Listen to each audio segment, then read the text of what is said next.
Lakes. This is a swing arm backpack that allows you to get to your gear without hassles. The Pax's Twin Lakes has arc swing technology built in, and its high-tech nylon fabrics are perfect for the most challenging conditions. It has a waterproof base and a quick-release buckle. The Pax's Twin Lakes comes in a fun rust orange gray design, and it has plenty of zippers and straps for all your storage. Lion Mini.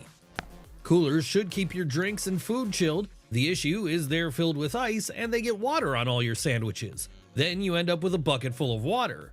There is a portable cooler that solves all this. It's the ice-free Lion Mini, a battery or solar-powered portable freezer that can keep your food and drinks as low as negative. Hey, what's up? Welcome to another episode of Expansion Pack.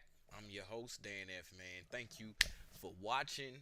All of my people out there, this is episode 69 in the beat. I mean, in here. I'm sorry. Anyway, if you haven't already, I don't say this every episode, so let me say it now. If you haven't already, go ahead, like, subscribe, whatever you're watching on. If you're watching on Twitch, if you're watching on YouTube, hit that like button on this video. At any point that you like the video, if you're watching on Twitch, go ahead and follow me. At any point you feel like I'm giving you something worth following. With that being said, let's go ahead and jump into today's topic, which is, let me look at it again, setting goals. We just setting goals, people. Resetting some goals. We back to Finding Our Way Wednesday, which I didn't update my screen. Let me update it now. Let me update it now. Yeah. All right, there you go. Hold on. There you go. All right. Your Way Wednesdays. So, as I was saying, let's get it started. Let's get our first video up in here. I usually should have some music playing, but who cares? All right. Let's go. Now, what I want to talk about and the aspect I want to look at for setting goals is we don't want to limit. Ain't no limit to it. Just like the movie Limitless. So let's see.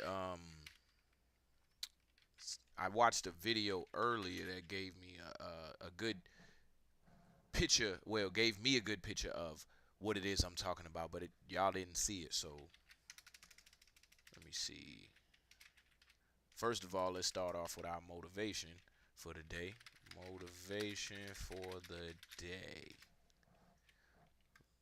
Alright, let's see. 10 minutes to start your day.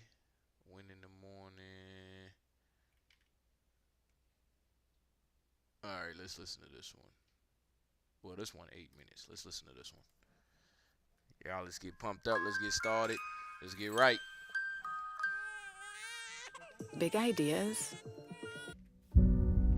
One more hour. What's the difference of just one more hour in a day?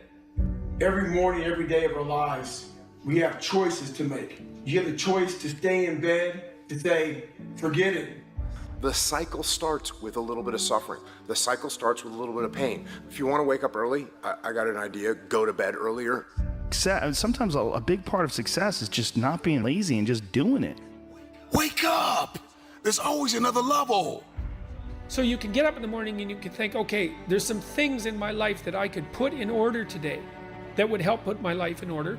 The aha moment is the door that opens, but your new life does not begin unless you step through the door. If you spend 1 hour more sleeping in instead of waking up and attacking the day, that extra hour you didn't need, you lost 22 days to laziness. What some of you need is to go from 70% to 120%. Some of you need to go from 80% to 120%. Don't throw the towel in so quickly. Many people give up on the 1 yard line. See, the last chapter to your life has not been written yet, and it doesn't matter about what happened yesterday. Yesterday, I made the choice to get up early, but today's another day. No retreat, no surrender. I just don't get the mentality of being head down sad on a Monday morning. I'm gonna make Monday morning my bitch. So I know life is hard sometimes. I know life can be up and down, but right now I need you to get in position to fight. So it's time to get up. Rise and grind, baby. Let's go. So many people forget the fact that we can't change what's happened. We can only change what's gonna happen. See, so many of you want to play big in the world, but you keep making it optional. And every time it gets too hard, you sit it back down. The moment you make it non-negotiable, not an option, slide every option off the table. When you want to succeed as bad as you want to breathe, then you'll be successful. This is your day. Get up and beat yourself from yesterday. This is the day that everything changes. Get up! Rise and grind! Get up and get after it! Let's go. Y'all hear him screaming at y'all. Put it on your head. That's the problem I want to attack right now. That there is somewhere in your life that you know what you want. You can feel it pulling you. And you are actively arguing against it. You're bringing yourself down. You're beating yourself out. I don't have the number on the scale that I want. I don't like my bank account. I don't enjoy what I do for a living. I've made a shitload of mistakes. I'm struggling with trauma. I don't have anything to celebrate. And what I realized is people are making a fundamental mistake. You are withholding the very support, empowerment, and celebration that you need to change and to do the hard work and to face the things that you're scared of. And that's why you're not changing. There is something in the resistance to it. And if you unpack the resistance, you will find the reason why you don't have what you want. You either think you're not worthy of it, or you think that it's kind of stupid, or you have been brought up to believe that there is something in the resistance to you simply cheering for yourself. In order to achieve greatness, you must first believe you can. The reason why you're not taking advantage of this opportunity is not because you don't believe in it, you don't believe in you. There's nobody as good as you in the world. You're the best right now. The only reason you're not the best right now is because you don't believe you're the best now. And when you walk out this room, I want you to go in the mirror and tell, I'm the best right now. He said, before you even become number one, start to proclaim it and say it long before it happens. Say, I'm the number one. And the world said exactly what I said, that Eric Thomas is number one in the world. I spoke it, the world heard it, and it activated. Your problem is that you don't believe you belong here. Your problem is that you don't think you should be sitting down here. Listen to me very closely. If I had one message to leave you with that's a game changer, is you need to start to believe. It's not a behavior that I'm looking for, it's a mindset. It's the way they think is what you need. How is treating yourself as if you're unworthy helping you? Like, let's just get strategic and common sense about it. Is the negative you're saying and the support that you're withholding helping you feel better? If it's not, try this. Try celebrating yourself 5 days in a row. Literally, try starting your day by waking up and raising your hand and high-fiving yourself in the mirror just because you're breathing. Yes, ma'am. And see what happens. At some point, you got to wake up and realize when you're 18 and you're out of that house, you have to parent yourself. Your life is your responsibility. Girl right there. She said the it. future is not just going to happen. You have to make it. And if you want a success. And so when you stop outsourcing your happiness, your validation, your support, all of it, and you bring it back in, and you get responsible for it, it sounds scary. It's so liberating. It is. Because you could do anything. When you're responsible, when you're the driver of your life, when you're not looking out to anybody else to fix it for you, can you ask for help? Of course. But the buck stops with you. You're the one that has to do the work. You're the one who has to push your own ass. You're the one who has to figure out what makes you happy. You're the one who has to figure out and become self-aware about what you need. And then you're the one that has to find whatever it is, the courage or being humble enough to ask for help. Think about what you want. Think about what you know around you isn't set right, because you'll know. Make a list of things that around you that aren't right. And then start thinking about small things you can do, like trivial things that even a fool like yourself could manage. Right. That would orient you in the right direction and help straighten out your life. And try that for a year before you decide that you're a failure, you know? Because you'll find that if you put that into practice for a year, that things will be a lot better. Once you've decided, I hope y'all getting all this. And you've put into practice some y'all getting all this. Strategies to rectify that you don't have to beat yourself any more than is necessary for you to learn, which is a good rule of thumb with regards to treating yourself and also to treating other people. The research is clear on this. Being hard on yourself is not motivating, it's demotivating. And if you already feel like a failure, or you feel a sense of shame, or you're overwhelmed, beating yourself up where you are does not work. It drives you into the gutter. The most motivating force in the world, on the planet, based on research, hands down, is empowerment, encouragement, support, and celebration. In a moment when you feel alone, you can give yourself the boost, the support, the empowerment that you need to keep going.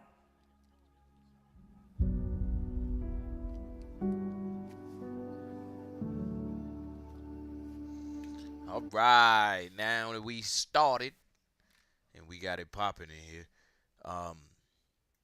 let's go into our first little message for the day. I'm just gonna speak from my personal experience. Let me get some background music in here. Too quiet for me. All right. So, from my personal experience, when I set a goal, I don't be trying. It's like, it's natural within me. Yes, I said I don't be trying. It's natural for me to approach everything like I'm gonna get it. It's gonna get done, I'm gonna get it finished. And that right there has gotten me a C average through life. But the good part about my C average is it's been looking like an A. It's looking like a good, solid A. I'm not gonna say A plus, I'm not gonna say A. It's just been looking like an A, but it's been C effort. The only thing that I've ever put my 100% effort into has been things that have been external to me. Music, businesses, playing the game right now, my children, family life, etc., etc. I haven't put that same passion, that same drive, that same force back into myself. And what that means to me is, okay, I ain't got enough space on the screen. Okay, let me get the camera right. I'm here. This is my index finger. And then here's another me. And I gotta take this me over here and evaluate the other me over here. I have never done that. And I'm starting now that I'm starting to do that. Just like the message says, it helps in such a way that it's not degrading. It's actually more powerful. It's actually, what's the word I'm looking for? It empowers me more.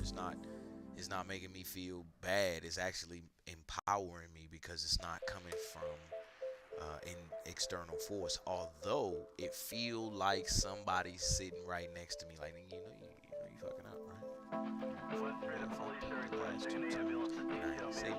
But now I'm gonna say something to you, and having that to be internal, man, I sit down and just be silent. Maybe listen to some music or something. I can hear some start singing something.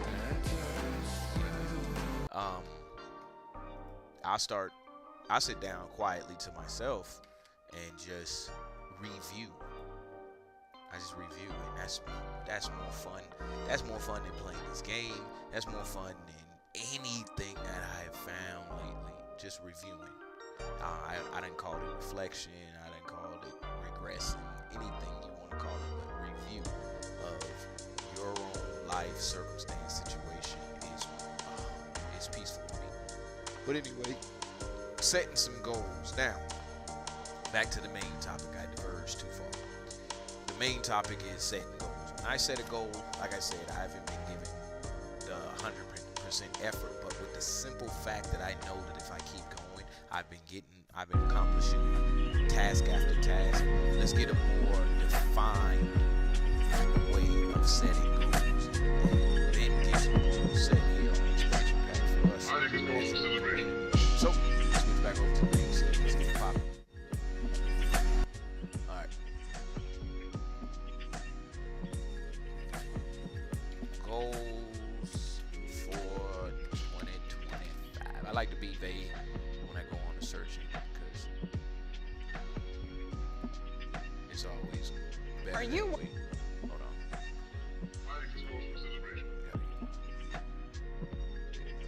How to achieve all your financial goals. The strategic roadmap, elite law firms use to. I'm reading this. My goals, tips for content creation. Okay, let's see what my man's talking about. First off, I just want to say thank you for the continued support I've been getting for the past few years. That's right. I'm currently at 4.2k subs and growing. Yeah, I like already almost at 4.3k subs. It's actually pretty crazy how fast I'm starting to grow again. At some point, I did have a big boost of growth, and then it just kind of slowed down. But that's because that's on my part.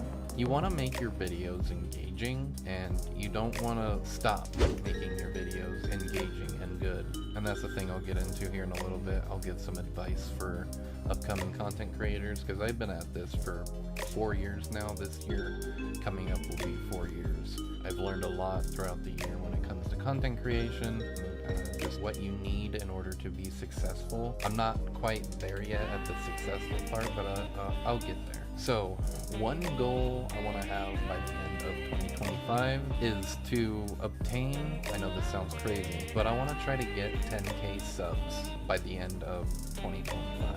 I know I can push myself to do it. Like I said, I've learned a lot when it comes to content creation and just what it takes to make a good video. So I think I can do that. I'm going to make my videos more engaging. I'm actually going to put more Alright, what advice you got? Gameplay. You have to make your videos go with old voiceover and boring gameplay. You have to make your videos engaging. So some advice I would give for upcoming content creators, if you're like under 1k subs and you're trying to get that 1k, well, YouTube reduced it now to get affiliate, but if you're trying to get affiliate on YouTube, my one piece of advice is definitely to be consistent, because consistency you blew it. Consistency is pretty key. You want to upload frequently so that way the algorithm, I know it sucks, you have to get put into the algorithm, which is some robotic program that dictates whether your video does good or not.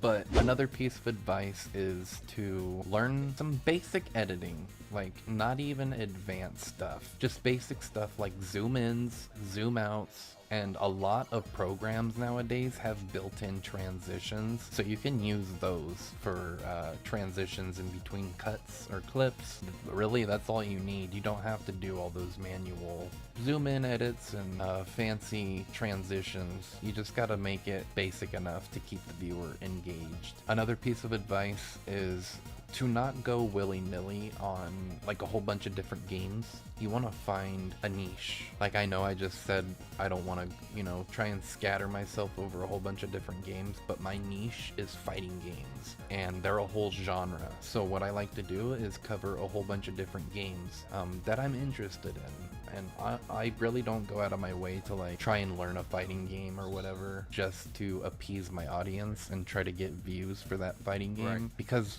I'm not interested in that game, so I'm not gonna make content for it. So find a game or a few games in that same genre or niche and just make content out of those games. Make interesting, and if you're like really knowledgeable when it comes to games, that will help you grow even more. That's what made me grow a lot, is because I've played fighting games for 16 years now. That's this my is man. 16 years. I started when I was like 13, 14 playing Street Fighter 4. I had a buddy I went to high school with, and he thought Street Fighter was really sick, so he got Street Fighter 4.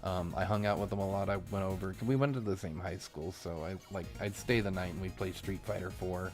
And yeah, he got me into fighting games pretty much. I played them all my life, but competitively and just learning them, that friend got me into fighting games heavily. I started getting into the FGC, well, I want to say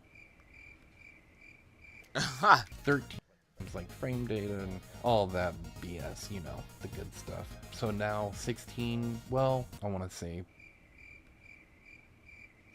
13, 14 years later, I started YouTube, and I use that knowledge to help educate and make people like improve, but not even improve, like get into fighting games. If you're good at fighting games and you're well versed with your words and you can just talk really well and teach really well, you will soar on YouTube, I promise you. Good teaching, you're educational and informative. You make your videos engaging with decent editing. You don't want to go too crazy on the editing, but you know, some zoom in, zoom outs, cuts, transitions, and just being consistent. Those are the 3 big tips I can use or say to give to upcoming and smaller content creators. So that's kind of my goal. Oh, I also kind of want to stream a little more too. That's what's up. I'm glad we listened to that. I'm gonna get one more in here for y'all. I know sometimes it seemed like the video be long, but I promise you that was like 4 minutes, and I skipped forward some. Why I completely changed. All right, we don't need none of that. I could talk to y'all for all of that. All right, this is what we do need.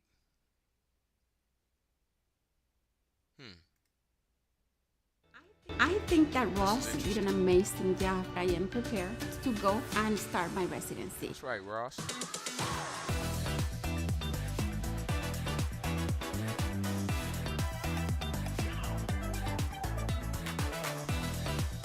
Every goal-setting system you've ever learned is broken. I'm a leading expert in behavior, and I'm going to show you how to reprogram your mind to finally get what you want. So let's be honest. Most people suck at setting goals, and it's not your fault. The entire system that you've been taught about goal setting, it's broken. And it's broken because it doesn't use the part of your brain that literally makes all of the decisions and runs your entire life. The limbic system and our brain system. This is the neurocognitive intelligence, or NCI, goal setting system. Let me show you why this is the most powerful thing that you're going to ever do to reach your goals. Step 1, describe the ideal and perfect outcome with vivid details. There you go. And measurable elements that allow you to know when you have arrived. So this is like plotting a desired arrival point on a GPS. It's the address. It is the latitude and longitude of your destination. Then we move over to the right here. Write out your least desired outcome if nothing changes. If you just keep doing exactly what you've been doing all along. So we're going to describe in very vivid detail where you're going to arrive if you continue with your current habits, your behaviors, mindsets, and worldview. So imagine 2025, if you don't change a thing. Harsh? Yes. Necessary? Absolutely. So write it out. Your brain needs contrast, the dream versus the nightmare. And this is where your mind starts to crave the ideal, because staying the same becomes unbearable. Next, we're going to write down milestones, habits, and new beliefs that are going to make accomplishing this goal a byproduct of all of these new traits. The goal accomplishment should always be looked at as, what can I do to make my goals a natural byproduct of how I'm choosing to live my life? How can I make my goals a byproduct? So don't focus on the goal here. Focus on the habits and beliefs that make the goal a natural byproduct of who you are going to become. So goals are destinations, habits and behaviors are the vehicle to the goal. Next, we're going to write out a detailed and very maybe painful list of all the habits, beliefs, and behaviors that you might currently be doing that's going to make your least desired outcome come true. So this outcome will be a byproduct of these maybe negative or neutral traits and worldviews. Here's the truth though. Your habits today are building one of two futures. Write down all of those beliefs, those behaviors or habits that could just drag you toward the nightmare that you wrote down earlier. Make it painful because you need to feel the cost of your inaction. Next, we have mammalian brain programming. So how will you use the FATE model to brainwash yourself into getting into new habits, beliefs, worldviews, and mindset? So the FATE model is a system I developed to understand and use the 4 elements that make the mammalian brain start taking action on stuff. It's the most powerful tool to understand how to shape human behavior, and there's the most detailed tutorial in the world inside of the NCI textbook, and that's called the Behavior Operations Manual. It's on Amazon. If you want to learn how to use it on other people and conversations, let's get back to the goal setting part. This is about focus, authority, tribe, and emotion. So let's start with focus. Right here, we're going to write, how will you maintain focus on your goals at an animal level, at the mammalian level? Words don't work at this level, so imagery, massive amounts of novelty and changes in your environment and repetition are very important to the mammalian brain because of the reticular formation in the brain. Other people call this the reticular activating system. Whatever we repeat, the brain says, Chase wants more of this, or I want more of this. I'm going to search for it and search for it in life. And the questions our brain is asking about the environment determine what we see. So this is where the nonstop exposure to vision boards start to come in. And a vision board is a collection of visual images which are understandable to the mammalian brain since there's no words there. And these things represent your desires and goals. If you're in your office, get a big ass TV and just go buy an iPad or something that you could just duct tape to the back of the TV and put a slideshow of all of these. This is like 8, maybe 900 images just on repeat forever. It just goes on and on and on. Even while you're sleeping, you're not even in the office, it's on there when you walk in, it's on when you walk out. You lead that on to maximize that level of exposure, getting that done really well. There's a million videos on how to make vision boards and stuff like that. So next on the list is authority. How are you going to leverage authority figures and social proof to ensure that your mammalian brain knows what you're doing is good, it's allowed, and it's very powerful? Now we move into tribe. This is about how can I involve my circle of friends in the achievement of all these new habits and beliefs. Get your friends and social circle very much involved. Make deals with them to keep you in check. Bring some accountability into the picture. Next, we get into emotion. How will I create the emotional attachments to this future self, my future self? One amazing way is to download one of those apps that makes you look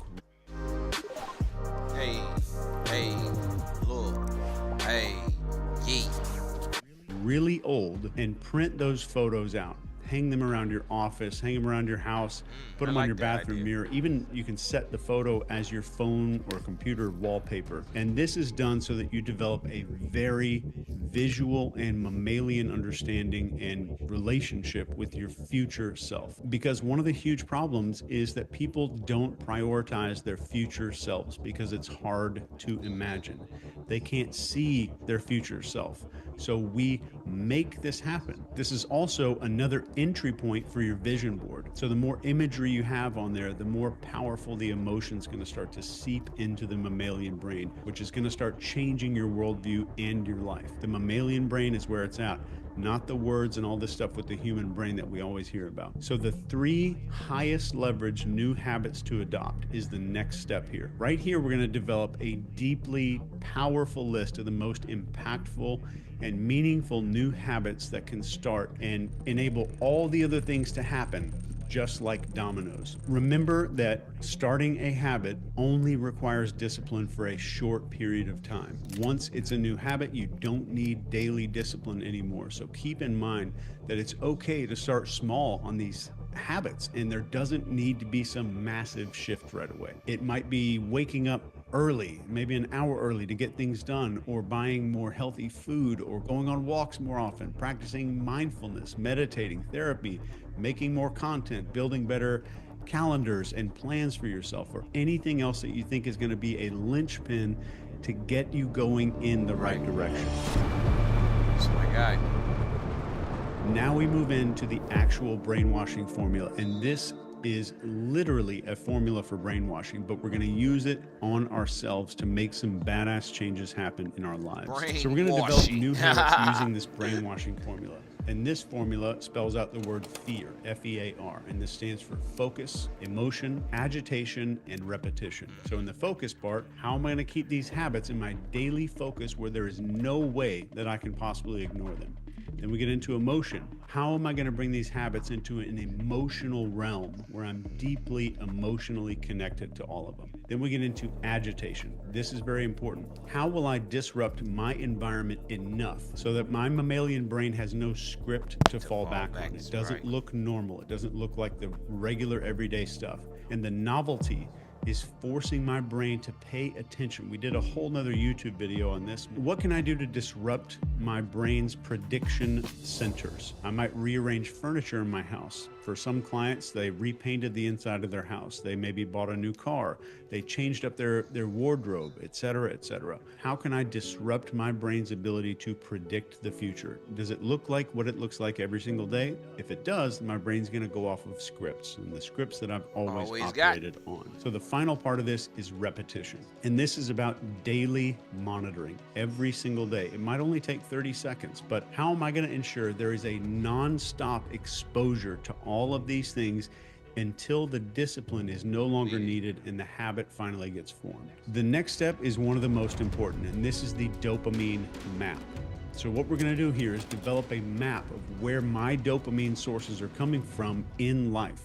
And we're going to assign each item a point value that once it's totaled all up is going to equal 100 points. Sir, that's this my guy. is likely not where you want to be at the end of this. So under this, we're going to develop a more desired dopamine map. And this is the map of where we would like the majority of our new sources of dopamine to come from. And this is going to help us to live the life that we want. So if, for example, alcohol and video games are taking up 60 of my dopamine points and time with my kids is taking up 20 points, something is wrong. So it's important to be very brutally honest with yourself here. There's a negative and a positive side on these dopamine maps. So where's my dopamine coming from? Is it video games or YouTube or TikTok or Instagram? Or is it family time and working and doing creative work, spending time with kids or whatever's important to you? This is about figuring out, what do I want my sources of dopamine to be, and consciously choosing those sources of dopamine. That is so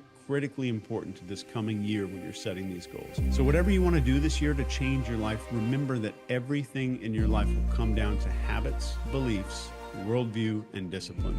Beliefs are the most difficult to change for a lot of people. So if you're a subscriber, the next video that I have coming out will be the most advanced and most comprehensive video about changing your beliefs that has ever been made. And I can guarantee you that. Thank you for watching. You can download this brainwashing goal sheet right here. I'm going to put a link down in the description, and I want to remind you that you don't need anybody's permission to change your life. There is a completely made, and I can guarantee you that. Thank you for watching. You can download this brainwashing goal sheet right here. I'm going to put a link down in the description, and I want to remind you that you don't need anybody's permission to change your life. There is a completely different destination that's waiting for you over the horizon, and now is the time to set that new waypoint on the map. No more drifting, no more waiting. If confidence is one of your goals, there is a complete mental reboot program called Confidence Reboot, and I have made a hypnosis audio program that you can listen to absolutely free every night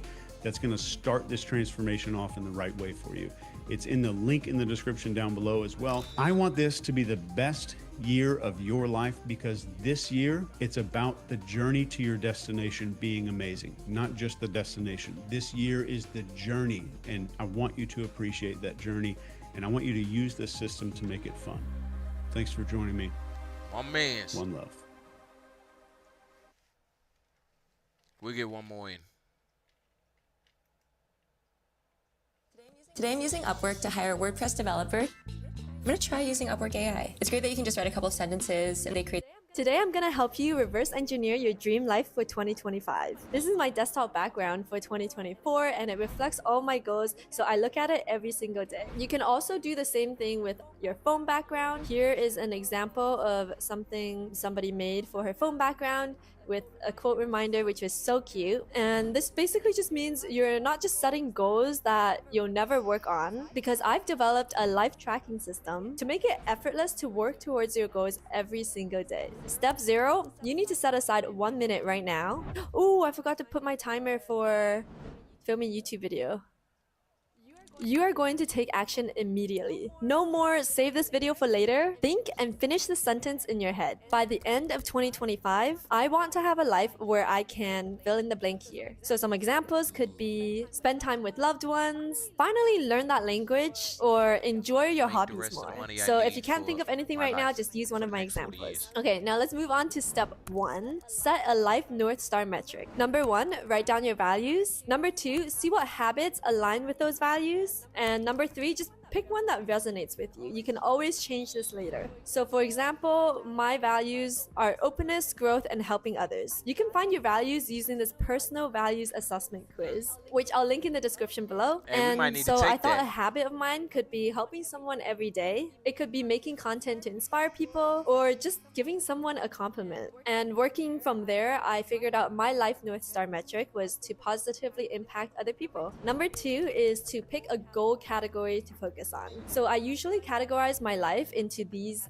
categories: growth and learning, career and finance, creativities, which is like hobbies and fun stuff, health, your physical and mental health, and socials. So this is friends, family, and relationships. I think focus is so important because when you try to do too many things at once, you get overwhelmed and end up doing nothing at all. So I tend to look at it in seasons where you do something and focus on it for a few days, a few weeks, or a few months. And when that season is over, you can pick another focus. And it's important to remember that some of these categories overlap. So if you focus on your health, you feel better and your social life could get better as well. I think it's also important to remember that most things in life are temporary. So you just can really focus and full send on one thing, make progress, learn, and move on, instead of like half sending multiple things and making no progress. Here's an example of my goals template that I use for this. What's it's up? part of my life tracking course, you which I'll link in the description below. But if you wanted to focus on health, for example, you can write down a brain dump of all the ideas that you have, and this brain dump is actually so helpful. Then you list your goal state, which is where you want to be at the end of the season, and share what habits would take you towards that goal state. And one thing that's super important is to list all of your to-dos, which are things that you can do right now to set up those habits. There's also a section here for reflections, so every month or quarter you can reflect on how you're making progress towards your goals. Step number 3 is to create an ideal lifestyle mood board. Here's an example of mine. Again, it's part of my life tracking course. I had so much fun making this template. I pulled pictures from Pinterest or Google and put them in categories for my life. You can also use my templates to create a desktop background and a phone background so that you look at it every day and it inspires you to continue to take action towards your goals. Now, step number 4 is to create daily habits. So I usually have a Google form with a metric that's aligned with my goal. So for me, that was giving somebody a genuine compliment, and I tend to check it daily. I like using Google form because you can easily make it into charts and stuff, and it's just so simple to fill out every day. So here you can just see a spreadsheet of all of my data. Now, step number 5 is to create weekly habits. So at the end of every week, I do a reflection in my Notion where I just answer questions about what my wins were this week and things that I learned. So it is part of this reflections template, and under the weekly reflection example, here you can see what gave me energy, what drained energy, what I should say no to, and things like that. And I reflect on all of my weekly reflections every quarter, and when I noticed that I was doing a lot of things that drain energy, I try to figure out how I can minimize that. Like, I think one time I noticed that hanging out with my ex-boyfriend kept draining my energy for some reason, so I broke up with him.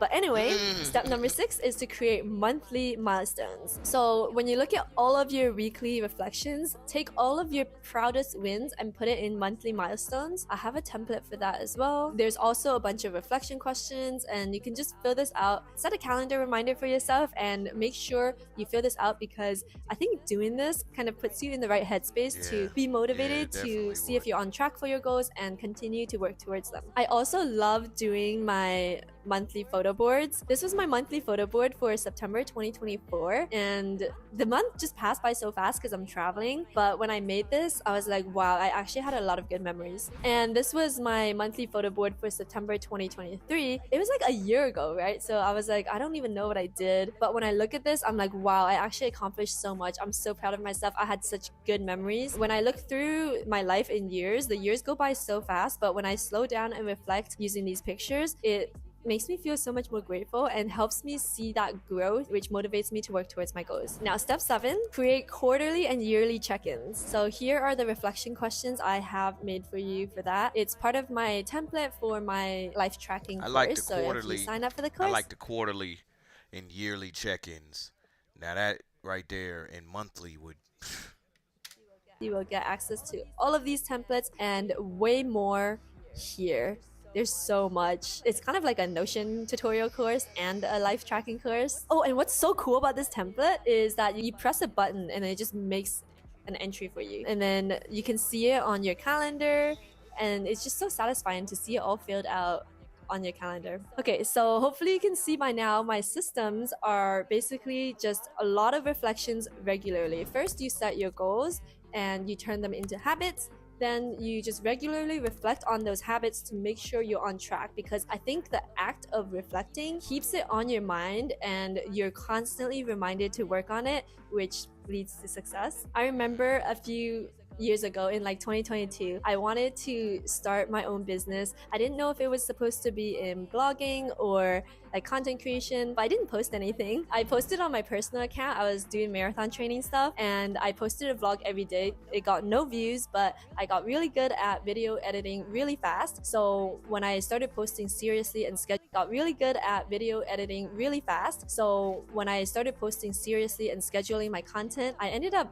going viral, and now I made a course and built a whole business around it. But it took a few years just to like get into that mindset, make sure I understand what my goals are, create a whole vision board on it, and incorporate it into my daily, weekly, monthly, quarterly, and yearly routines for this to happen. So now I'm sharing my systems with you, and hopefully you can get the same benefits. If you need more support with setting up your systems and reaching your 2025 goals, check out my life tracking course. The link is in the description. I always feel so happy because, like I said, my life North Star metric is positively impacting other people, and the stuff that my students post in the community sharing how it's changing their lives is just so nice. I cry every time I read it because I'm emotional like that. The special thing about the course is that you can check off the little action items, and people love that it's bite-sized because they love checking off each action item after watching like a 5-minute video, because the ding sound is so satisfying. It's very ADHD friendly, gamified with the community, but you can experience it for yourself. So I hope to see you in the course soon. Oh yeah, you missed it. Dang, you're gonna have to. So look, at the end of the episode, what you do is you go back and you watch it. We was at the end of this video too as well. What you do is at the end of the show today, you go back to the start and you watch the motivation again, because it's gonna help you out. All right, so now let me talk for a couple seconds as I play the game too in the background. You know how I do. So the course that she's talking about, now I'm not gonna take it personally, but it's a true inspiration to hear her talk about it, because she started that herself, and she did that herself, like from scratch. So, and it wasn't from like some book she had to get trained on and then, went back and taught other people. No, she actually took it from her personal knowledge. And if I can speak to all of my people out there, you know who you are, that are my people. If you have an idea right now, whether it was 2020, whether it was 1979, whether it's 1992, you need to take that idea and you need to plant that idea into your mind space and work on it, cultivate it. That's everything that they talking about in all of these videos thus far. You taking that idea, and idea is synonymous with seed. I just picture it right now. Idea equals seed, and you plant that seed in your mind. Mind equals ground. or mind equals fertile soil. Mind equals soil. Seed equals idea. Soil equals mind. I'm sorry to drill it in there like that, but I need to. And you plant that idea in your mind. You plant that seed in the soil. And you will either watch it grow or you will watch it die. Or not grow. I don't know if it's gonna die, but you can watch it grow and watch it die. We can come up with a bunch of scenarios. Let's just stay focused on the fact that you want to take that idea and plant it in your mind. I don't know how many years I've been hearing that. Let me see. My memory started back. When I started hearing it, it didn't really set in, but it was planted. And now that it's starting to grow, and I can see it visibly that if you take an idea and you plant it in your mind, you can do anything. That I'm gonna have a tree. I'm gonna have a tree of possibility. There you go. Grow your tree of possibility from your idea seeds. All right, back into what we was talking about. Setting goals, setting ideas, seeds. I want to jump over to TikTok, but I'm not going to jump over to TikTok. Only because it gives me those quick little snippets I need. But let's get some it's a video I wanted to pull up. As I was talking, it flashed into my mind, and let's get some let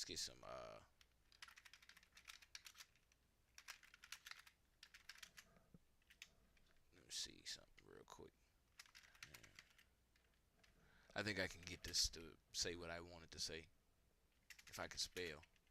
How you spell secret? I'm sorry.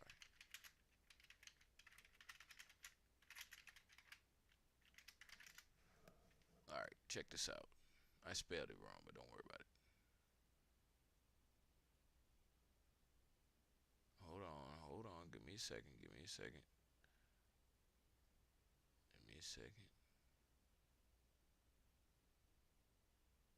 Alright, I just need to find one short enough. Because it's in here. It's just, I don't need it to take 15 minutes.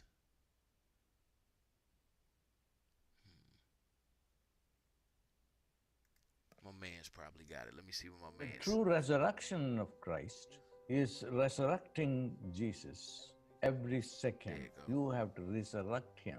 Every second, every moment you have to resurrect him. Because Jesus came here for one important teaching, the most important teaching, and that is, with the physical, you are not going to accomplish a lot in your life, including with the body of Christ. That's why he said, this body has to go. Once the physical is lost, what is left behind is the spirit. All that you need to know is just to move your attention from the physical reality. The physical reality says that you don't have money, you don't have relationship, you don't have this, you don't have car, you don't have home, you don't have because you have everything, not in the physical. From the physical reality. The physical reality says that you don't have money, you don't have relationship, you don't have this, you don't have car, you don't have home, you don't have because you have everything, not in the physical, but in another dimension. Right. In another dimension, everything is present on a daily basis, on a second by second basis. If you resurrect Jesus, you are done. You are done. Then you are able to do what all Jesus did. Jesus wanted that, wanted everybody to do that. I want all of you to do miracles more than I have been doing. You can resurrect him within yourself, within your body, mind, and soul. Resurrect him. Resurrect him for what purpose? Give me guidance on my job, on my family life. You can call on him to do things for you. You will do that. And he is there already. And that is true resurrection of Jesus Christ in your life. Now, I knew he had it. I knew he had it. So the reason I searched that, because when I start to talk about using your mind, the only thing that comes to mind,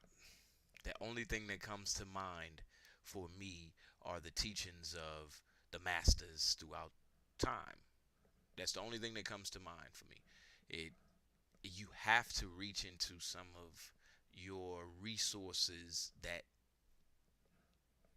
that are timeless, let's just say, to pull out something for your time, for that moment, for that situation that you need it for. So that I knew my man's had it. I knew he had it even without actually watching the video beforehand.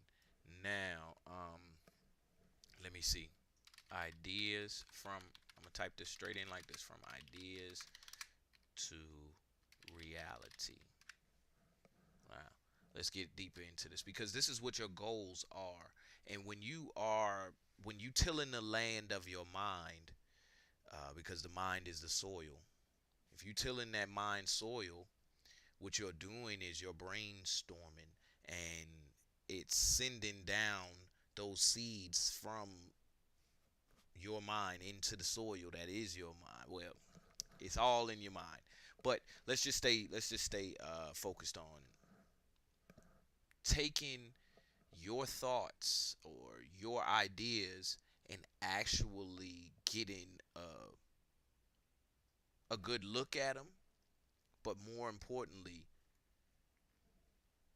a good plan to execute or to obtain them.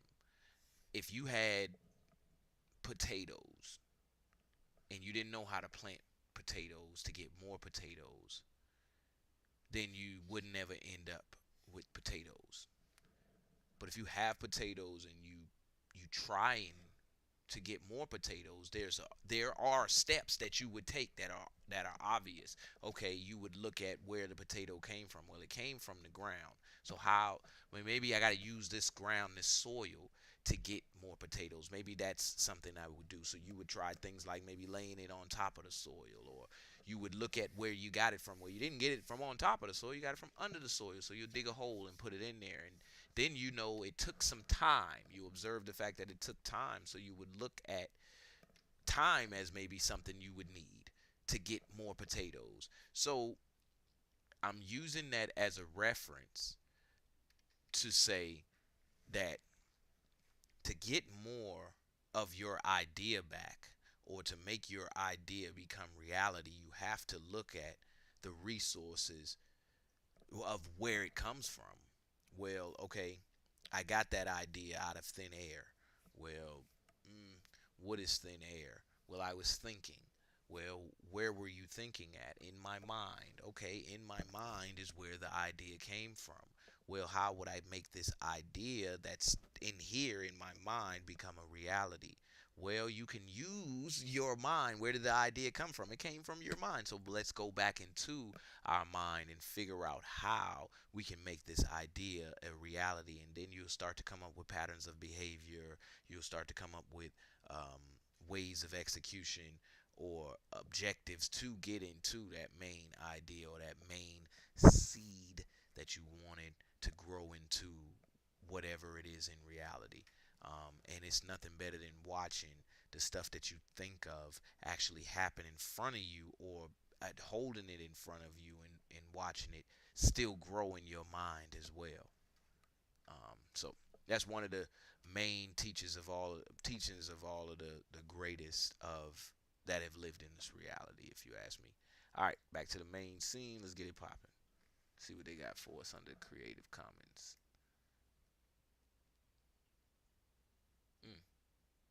My man's look like he gonna drop some wisdom. Hey, what's going on? My name is Dr. J. Duncan, here with Minds Unlimited Media, bringing you a Mind Statement of the Week. And for this week, I'm going to be talking about 5 steps to help you go from idea to reality on whatever it is that you're choosing to do, whether that's a relationship, business, lifestyle, or achievement, whatever it may be. Let me break this down in 5 steps for you to be able to achieve your goal over any other barrier.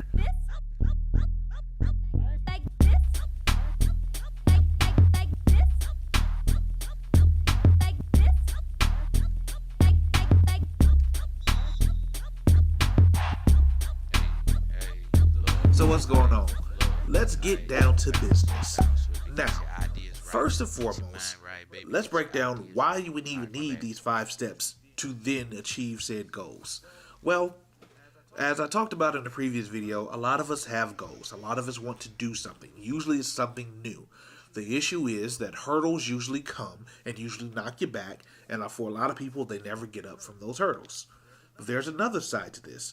There are those, and I would also put myself included, that there are some internal things that hold us back, whether it be anxiety, whether it be impulsivity, right? Whether it be depression, whether it be the lack of validation from ourselves that we look forward from other people. You see, because sometimes those things, those invisible things, are the things that hold us back more so than us knowing the knowledge of how to do something. So I want to give you these 5 steps to battle against that and the things that are external. So step number 1, you need to first dream, first think. I know that sounds like, well, duh, but no, for real. A lot of people don't give themselves time, space, energy to dream, to think. A lot of times we get an idea and immediately the stigma, stereotypes, and things that we think we're going to hear from other people stop the idea from even fully manifesting in our mind. We don't even get to really dream, right? It's like waking up from a night where you knew you had a dream, but you can't even remember it because there's too many other things going on. And when you try to focus on it, things are blurry. That's the way things are with life when other noises are in your area. There's too many things going on. So what I want you to do is get in the practice, build the behavior of thinking, build the behavior of dreaming. A lot of your ideas are needed. The world needs you to continue to dream and think. Right? Ideas are needed. The world needs you to continue to dream and think. Right? Yeah. Thanks, my guy. But that doesn't solve the whole problem. That's only the first step. See, with only the first step, though, if you only are a dreamer, then you just got a lot of ideas. We need to then manifest that. That's when we move on to step number 2. I need you to start speaking it. Yes. Think it first, dream it, and then start saying it out loud. If it doesn't make sense when you say it out loud, you still need to do some work. You still need to get the thoughts together, right? And once you're able to talk about it, talk to yourself, talk to God, talk to books that you're reading, whatever it may be, get your pitch in order to even be able to say what the dream was, right? So step 1, think it. Step 2, speak it. Step 3, which is very important, write it down. This is where we're going to get into strategic planning. You see, impulses are okay. If you're impulsive, I want to do, you have no problem dreaming. Sometimes you have no problem speaking, but the thing you do have problem is writing it down to see if it's something you really want. All right? So first think it. Conceive it in your mind so you can visualize it. Then speak it. In other words, be able to explain it because you may need to develop a team to make it happen. Right. So be able to explain it and then write it down. The purpose of writing it down is so that it becomes another visual into the physical world.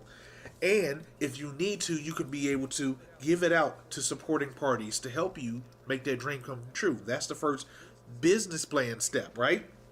Think of yourself as you incorporated. So first, you came up with an idea. Second, you start speaking the idea. Then you start to make out a marketing or business plan of that idea, right? So after you're done with these 3 steps, you are ready to go on to the action, which is the last 2. That 4th step is to do what you wrote down. You see, writing it down is almost with the trick. It's like you created a contract. You need to follow through. You need to follow through. I'm going to say it one more time. You need to follow through on what you wrote down. Not what they wrote down, what anyone else is thinking, what you wrote down. Because ideally, if you follow these steps, it came from idea. It went to, let me speak it out loud. Oh, yeah, that makes sense to me. You know what? Let me plan it out. Let me plan it out and write it down. You know what? It doesn't look right here when I wrote it down. There's some gaps in my equation. I need to go do some research to find out how to fill said gaps. Or I need to try this out to find out how to fill said gaps. Then let me do it. Step number 4. And then step number 5 is to step back and see the results and learn from it. Yes, sir. Now, here's the trick. Just because I gave you a 5, I gave you these 5, does not mean that they happened in the same order every time. Okay. Or that just because you came from step 1 to step 2 that you have to go to step 3. You might have to go back to step 1. These are just the 5 principles. These 5 steps are in no particular order. For those that do hip hop, it's like doing the 6th step. You don't just go 1, 2, 3, 4, 5, 6, 1, 2, 3, 4, 5, 6. You learn those are 6 different fundamental steps that can be remixed that creates your own flavor, your own style. So I'm bring it back. Y'all know I do a little hip hop talk, but just to bring it back into fruition, here's the issue. People that struggle with internal judgment of self typically would skip out on some of these steps, right? Step number 1 comes natural to a person that might be impulsive, even to a person that might be depressed. We got ideas, but the issue is getting that idea to other people takes some energy that I might not have. So I might not be able to go directly to step 2. I might have to go to step 3 first and write it down, and then send it off, or write it down to see what it looks like, to the point to where I want it so bad I need this to happen, right? Just because I said speak, it doesn't mean that it needed to come out verbally of your mouth. If you're not able to do it, you can write it down. Write it down to start doing research and let your research speak for you. You get it? Let the work start to speak for you. It needs to be spoken, but how it's spoken is a whole nother deal. It needs to be seen, but how it's come to fruition to be seen is not just with your eyes. Okay? I know we're getting a little deep. Remember these 5 steps. You need to think it. Let your mind think. Stop getting so programmed by all these external things telling you what to do and think to where you lose the ability to think for yourself. Number 2, start speaking and have a conversation with self. If you need to have some alone time to talk your stuff out and say, hey, Dr. J, what do you want? Or you want to, for example, you want to start a new business venture? Do you want to do that for you, or do you want to do that because it will be cool to do and other people will give you kudos and applause? See, sometimes you got to talk these things out with yourself. Then after you do that, you write the business plan down to first see if there's any gaps in your plan, or can you start the learning process now. Then you do it. Don't waver from your plan unless you're learning and developing as you go, and then sit back and learn from it. Because this, my friend, in the words of Nipsey Hussle, this is not a race. It is a marathon. In other words, you will have to pay your dues, aka learn from the process. You being able to say, oh, I got an idea, boom, I got a full-fledged business now. Now we out here, we're making money, we're making things roll. It could be like that, but oftentimes it's not. A lot of times you got a good idea, and then you're like, oh, shoot, I want to put this out there into the world. And guess what? A lot of people won't support you up front that you know. Why? Because it's not their vision. You got to make it plain enough and the idea be real enough to where other people can see it, feel it, touch it, smell it, hear it, whatever it may be. And then they might be able to jump on it. But you're going to have to keep rotating those 5 steps. Get what I'm saying? So that was a quick, short explanation of the 2. And I can give you an example in my life. Now, y'all see I'm wearing this shirt, Mind State. This is a part of our new brand, Mind State Apparel. Promoting perspective, promoting possibilities, and overcoming barriers. That is the mind state. You know what I mean? We put perspective in what we wear. Y'all like that? Cool, yes, cool. Sir. So, in other words, that was a good idea. This idea just wasn't birthed out of nowhere, right? I was like, yo, we're involved in merch already, but we want to promote the mind of the individual. Minds Unlimited is about the unlimited power of the mind. So how do we do this in clothing? How do we put perspective into what we wear? You see how this is going? Yo, that looks good. That's the motive. That's the energy. That's what we want to do. Then you bring it up to your partners. People start believing in the mission. Then it's okay, but how do we do this? Okay, well, there's all these options. There's drop shipping. There's create it yourself. There's buy it already done and store it, right? You do the research. That's that planning phase. After that, you do it. You start creating them. And guess what? Not all of them came out perfect the first time. What y'all see now, this right here, this logo, that just didn't happen. I just wasn't like, yo, Mind State, here, boom, done. What? No. It took some trial and error, right? And I'm going to know that story. And so every time a logo comes out on one of these shirts, every time we make a sale, every time we do something, that feeling I have, know that there's an excitement here that no one else gets because they weren't there during the mistakes, right? So I sit back and I learn from it, and we do it again. It doesn't matter if 1 million people see it and like it or if one person, because these 5 steps were for me to push out to you, right? And those that know me know that this isn't the first time that I've come out with things. I've had multiple things that are going, consistently still going right now.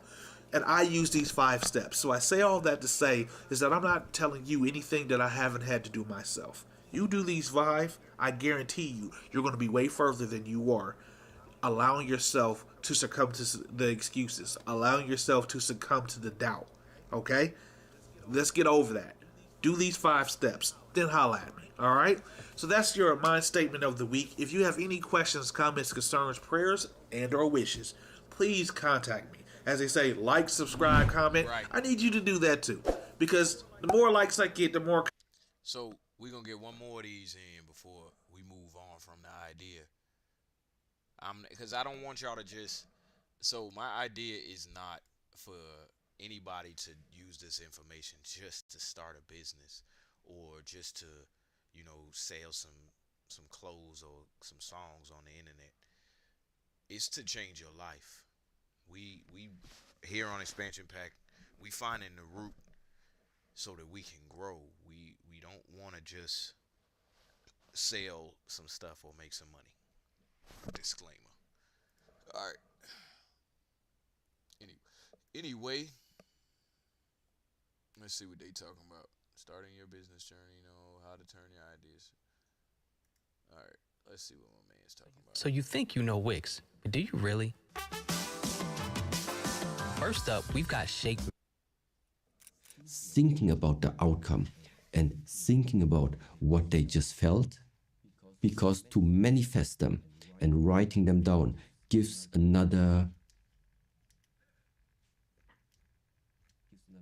quality to it, let's say. And so therefore, yes, what you want, what you create in the mind, it's all about manifesting. Things that stay in the mind that do not manifest, it's good for one person itself, but maybe it doesn't benefit many more people because they don't see it. People can only see good for, yes, what you want, what you create in the mind, it's all about manifesting. Things that stay in the mind that do not manifest, it's good for one person itself, but maybe it doesn't benefit many more people because they don't see it.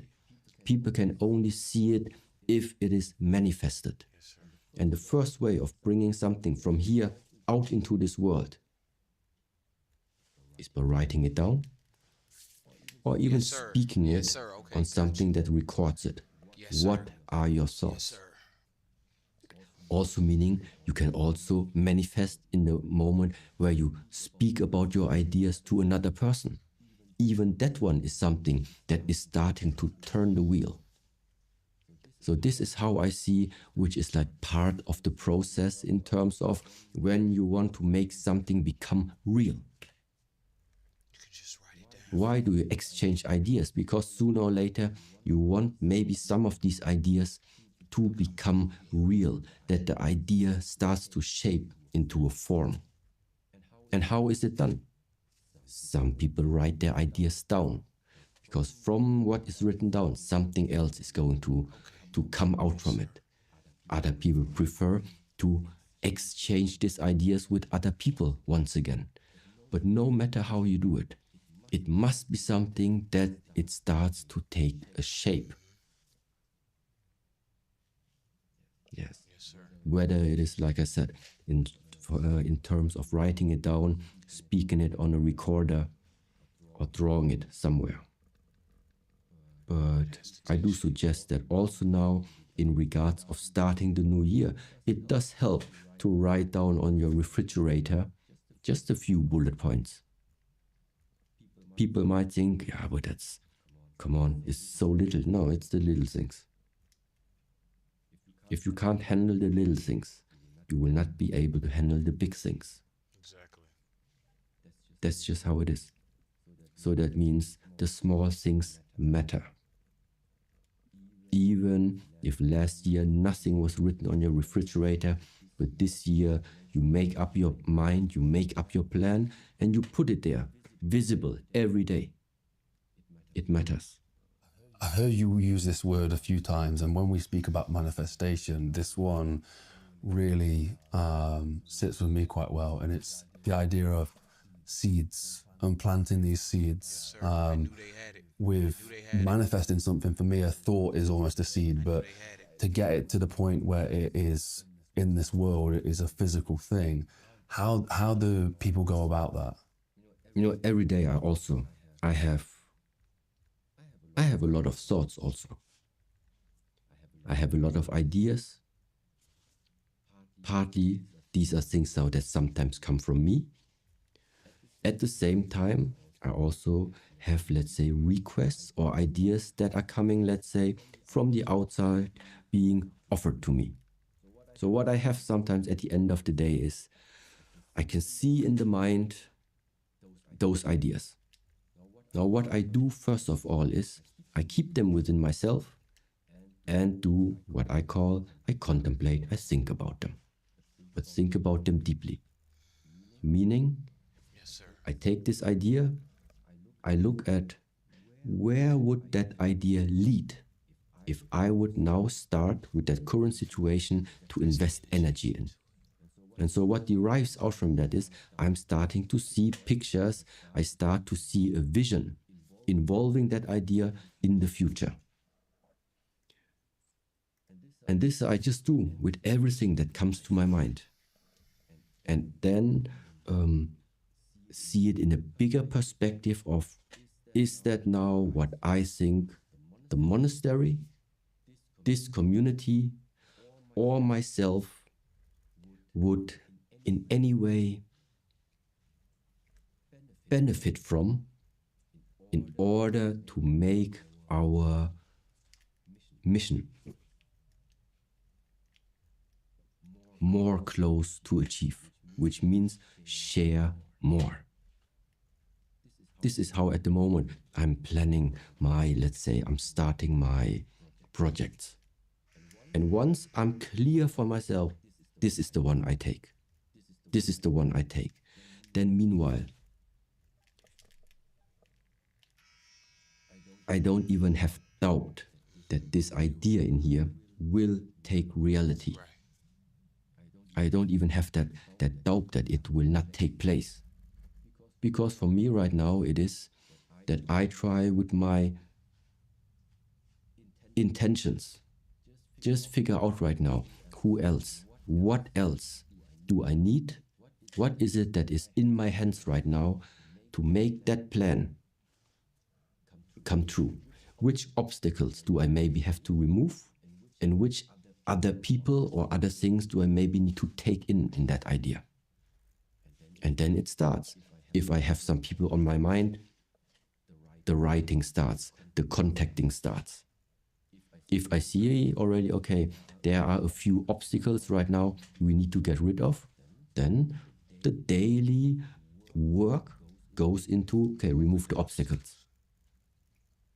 And yes, and why I am saying that at the moment I am trusting this process so much, that I'm trusting that idea so much that it will become real, is because I'm clear of my intentions.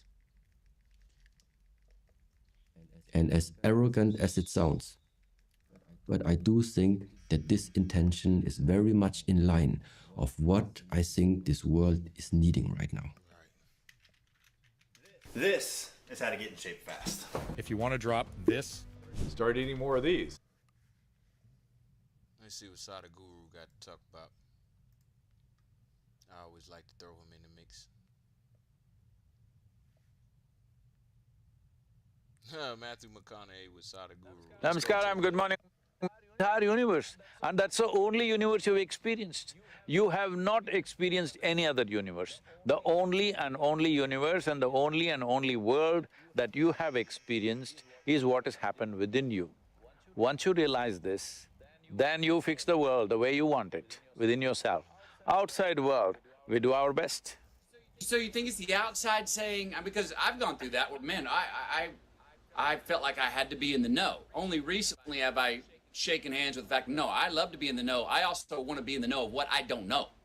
and like, I want to know what I don't know, and know that I do not know, and saying, oh, that's a good thing, Matthew, was what I'll tell myself. So, but is it? Do we not give ourselves enough credit to, or is the I don't know is like a blind spot? It's like, whoa, I don't know. No, no, I know is a blind spot. Let me clear this. I know is a blind spot. See, right now, let's say you're driving. A truck was coming behind you and you saw it in the mirror. So do you see what is behind the truck? So you know there is a truck coming, but that's a blind spot, it blocks everything else. So right now you think, I know, that's like a blot in your brain, it doesn't allow you to see anything else. If you see I do not know is not about things around you. Fundamentally, see, you and me are sitting here talking long distance. We're sitting on a round planet, the damn thing is spinning all the time and also hurtling through the space at tremendous speed. In the middle of nowhere, nobody knows where this cosmos begins, where it ends. In the middle of nowhere, a tiny little mechanism called solar system. In that tiny little, super tiny place called planet Earth, in that Texas is a micro super space, in that Austin City is a super micro space. In that you're a big man. This is the problem. Because the moment I think I know, I become big in my perception. Once I become big, inevitably I'll make a fool of myself. Whether I realize this in this life or not, somebody who has eyes to see will see this is a bloody fool. Realize this in this life or not, inevitably I'll make a fool of myself. Whether I realize this in this life or not, somebody who has eyes to see will see this is a bloody fool.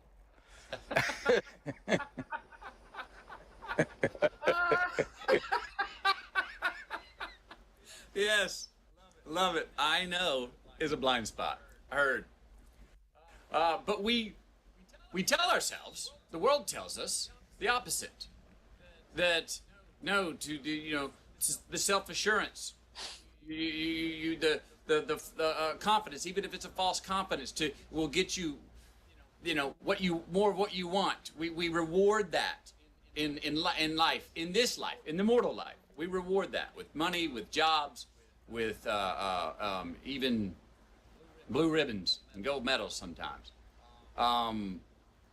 Is it an act of courage to lean into the I don't know? Is it to seek what you don't know? Is it a courageous act, or is that too much of a come from a belief system? I'm just trying to make it tangible because yes. in this, Right now, do I know you are Matthew, I wouldn't dare try the second name. McConaughey. McConaughey. Rhymes with what would Madonna say? So I know you're Matthew McConaughey, but do I know you? I don't know. I know you because when I see a person, I know many things that I know, I need to know to interact, to be with them and everything. But do you know some life absolutely? You do not know. So with the I do not know does not mean you are ignorant. I do not know simply means that maybe right now I'm seeing the surface, I'm always willing to look deeper and deeper and deeper. But the moment I say, oh, I know what's Matthew, he's a file in my mind, it's finished. So, I do not know does not mean that it's ignorance. See, we must understand this. See, however much knowledge you have, even if you have digested the libraries on this planet, still what you know in this cosmic space is a minuscule. But our ignorance is boundless. So the whole yogic system always identifies with ignorance. Because if I identify with my ignorance, then whether I am awake or asleep, my intelligence is always on, it never sleeps. The moment I say I know, my intelligence goes to sleep, it gets lazy. This is essentially determining what is the quality of your life. So do not ever let your intelligence go to sleep by saying, I know something. Do you know a blade of grass? I'm asking all the top scientists on the planet. Do we really know a blade of grass? Absolutely. We do not know. As you look deeper and deeper and deeper into it, there's more and more and more to it. See, the top scientists in the world have openly saying, we not only do not know, we will never know. All right? So this is does it mean these people are ignorant people? No, they may have more knowledge than most people on the planet, but they are saying this because they have looked deep enough into life. And if you look deep enough into life, you will naturally see what you know is a minuscule, what you do not know is an endless possibility. So do you want to take away the boundless possibility because you know a spot? I don't know is not ignorance, it's an endless possibility. Ignorance is a boundless thing, knowledge is a very limited thing. Fun. Fun. That's what this sounds like, fun. Ah, the adventure. Can you open up your definition of expansion? Ah, that's funny. You know, what most people would say would be your teaching, you call it technology. I like, that clicks with me too. But can you open up, to talk about your definition of expansion for us?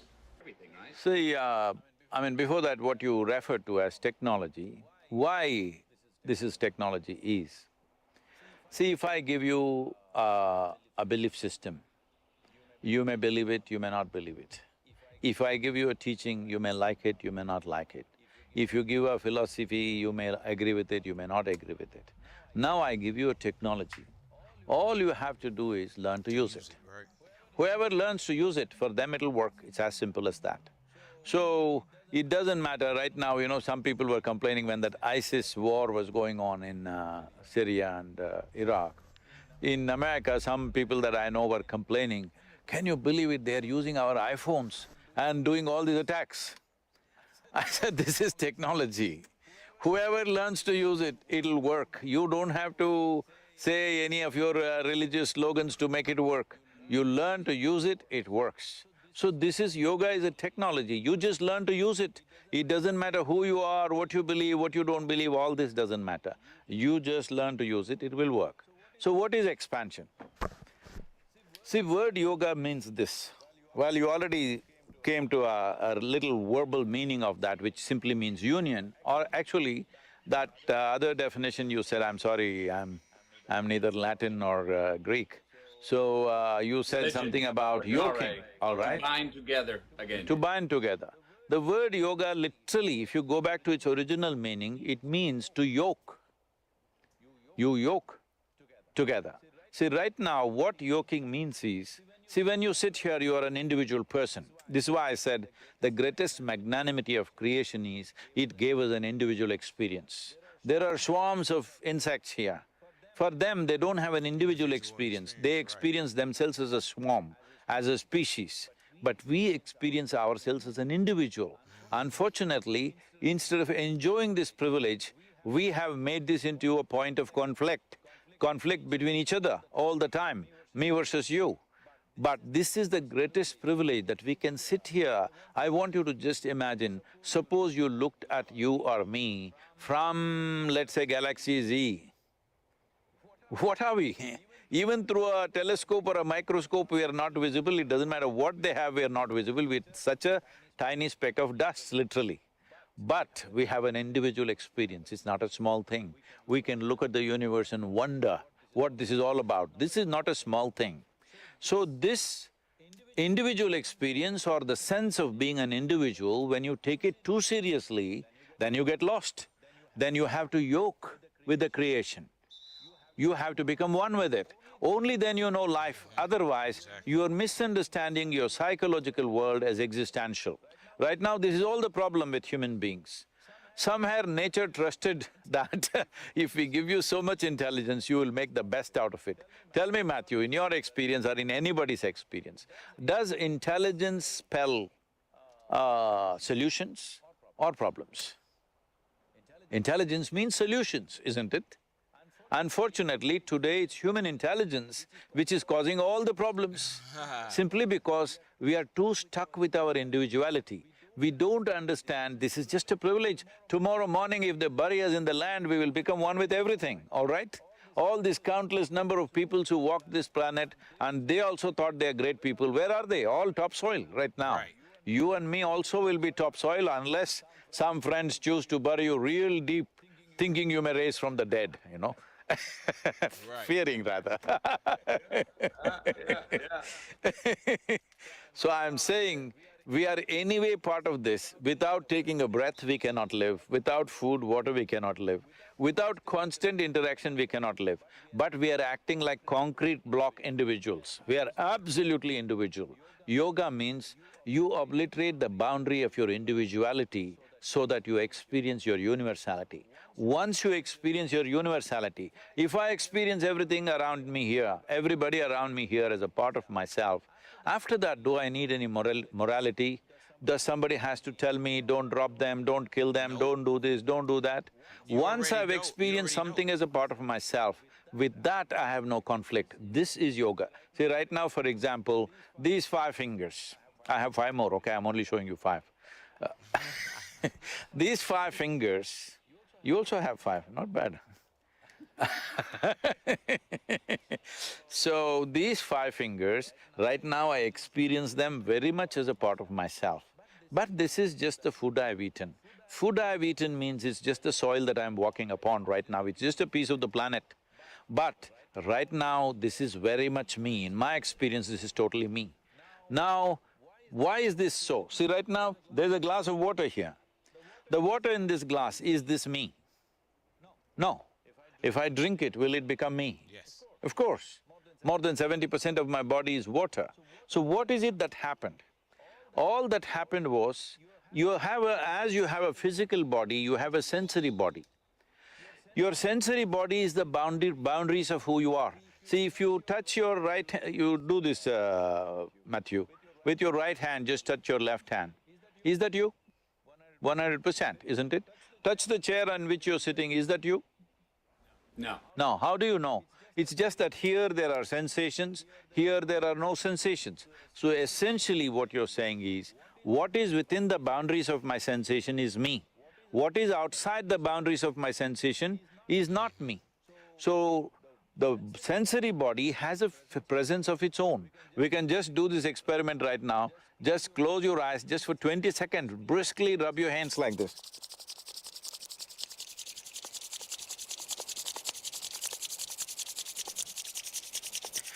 Hold them about 3 to 4 inches away from each other.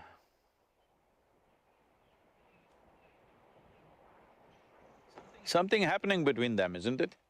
Yes. So, what is happening is just that because of exuberant movement, now your sensory body expands. So, you know why people are rubbing each other all the time? Because somebody who is not you, you begin to experience them as a part of yourself, maybe momentarily, but it happens. So right now what yoga means is, you sit here without any outside activity, just sit here and make your life energy so exuberant and active that your sensory body expands. If your sensory body expands to the size of the room in which you're sitting, you will experience everything around you as a part of yourself. If your sensory body expands like the universe, then we say you are a yogi. That means you become one with everything. Today, if you go to a yoga program in a studio, people are calling themselves yogis, that's not what it means. It means that you obliterated the boundaries of your individuality and you became one with everything in your experience. Even if this happens for a few moments in your life, after that you are never the same again. Because everything that you see, man, woman, child, tree, animal, bird, everything, somewhere deep inside you know this is part of me. Now, I'm gonna stop right there, because we coming up on the end of our episode in the closing, and I want to be able to get a good message across to you. So, if you can make that adjustment like Matthew and Sadhguru was talking about, to look at everything like it is a part of you, it gives you the ability to manifest anything you've ever wanted, and that can include your deepest and wildest fantasy and your goals in your dreams. Sorry, y'all. I just realized I can have anything I want. Sorry, give me a second. And I know what I want. So with that being said, we're gonna get some more motivation in here to round it out, and then I'm gonna get up out of here for y'all for the day. And with that being said, let's go back to the main.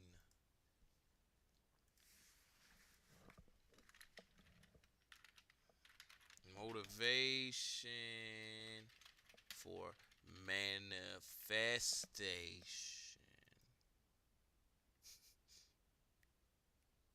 All right, let's go. The pineal gland has tiny little cilia, hair-like extensions all around. Good times create weak people. Weak people create bad times. Bad times create strong people. Strong people create good times. My whole thing is leaders anticipate, losers react. If you can anticipate what's coming, you can really take advantage. If you wait till it hits you, you're in trouble. The biggest problem people have is they think they're not supposed to have any. Problems are the fuel for growth. It's like if you don't have any problems, you're either a liar or you might call them challenges. It feels better. I understand that. Anybody who doesn't have problems is either totally asleep at the wheel or they don't have much of any kind of a life. But then there's fulfillment. And fulfillment is living what you're made for. Is it a lack of confidence? No, it's a lack of mission. I like winning. I like being the best at what I do, so I'm not going to settle for less than that. Why would I? Michael Jordan making 1,000 shots before you take a break. So you look at Jordan, or you look at, LeBron, or you look at anybody who's the best in the world at what they do, and you go, aren't they lucky? But if you actually study them, you'll see they're doing things, they're practicing in private things that make them certain in public, and they get rewarded for what they do in public. Yeah. And you got to do the same. When you just know you're going to mess up, it's not going to be perfect. You're going to forget that line that you really wanted to say, but just put all the energy on the audience. Everything starts to change. If you stay ready, you don't have to get ready. It's a shift in your identity. Every single day, 6 days a week. What matters? A few subjects, your body, because your energy matters. That energy is low. Everything I just said is worthless to you. Because when you're low energy, you don't use your full intelligence or ability. You need emotion. If you don't know how to master your emotions start wars. Emotion creates peace. Emotion gets you children. Emotion is what can make that business work or fail. And most people don't know how to direct their own emotions. Let me be conscious about feeding my brain things that are going to give me not only inspiration, but insight and skill and tools. 68% of the Fortune 1000 were started in either a recession or a depression. Well, the first skill you got to master to be great is the ability to recognize patterns.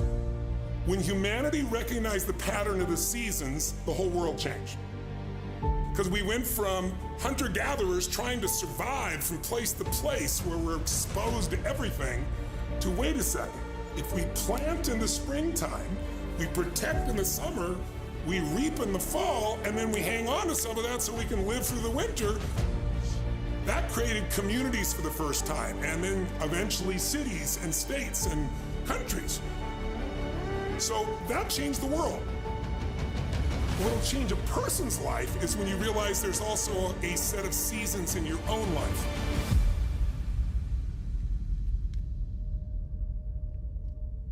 And so think of it this way, 0 to 21 is springtime. Things are easy to grow in springtime. You don't have to do that much. Growing as a kid happens naturally.